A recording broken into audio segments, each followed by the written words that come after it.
This is Dave with ARS, and today we are at our training facility in Gallon, Alabama. It's the end of February, and it's unseasonably warm. It's about 70 degrees, but we want to come out today and kind of mess around and practice our fire making skills. And if you watch our earlier video, you can see that I made a fire here using this magnifying glass from my pocket. It's a sunny day. I figured it was a good day to try that, and sure enough, we got it going.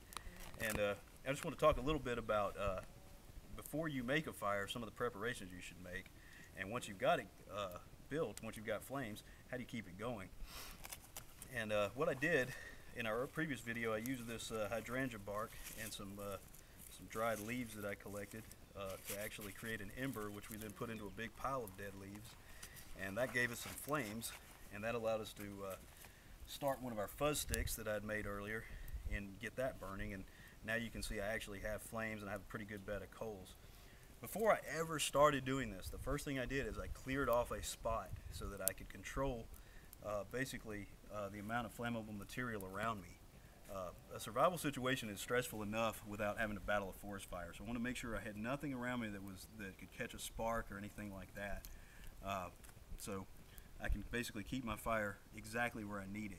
And as you see what I did, I took two sort of larger logs and I used it to make a windbreak because the wind was coming in kind of heavy. I was afraid it might blow my ember out. As I talked about, I used the tinder in my pocket to actually get this fire struck, and I used a fuzz stick to actually get flames and to keep that flame going.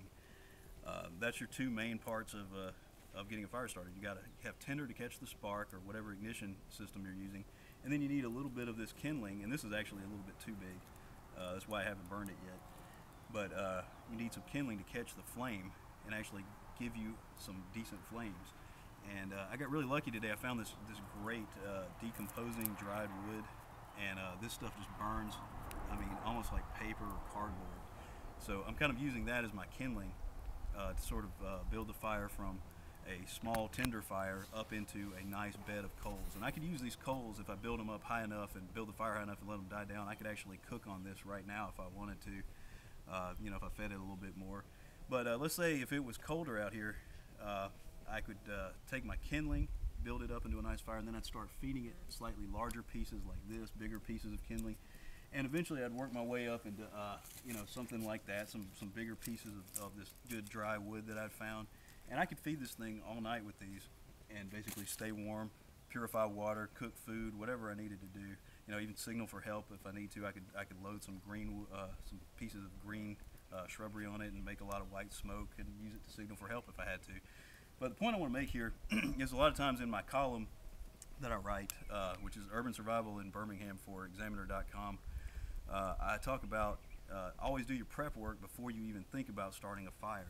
And that's exactly what I'm doing here. I just want to make the point that before you even think about trying to ignite a fire, make sure that you've cleared your area out, don't have any kind of flammable material except the stuff you intend to burn, and make sure that you have all 3 or 4 types of wood, depending on what all you're using. You're going to have some tinder to catch a spark. You're going to need some small, dry pieces of kindling to get the flame started, and you're going to need some slightly bigger kindling to build that up, and then eventually you're going to work your way up into large pieces like this. So make sure that you've done all that before you even think about actually lighting the fire. This is Dave with ARS.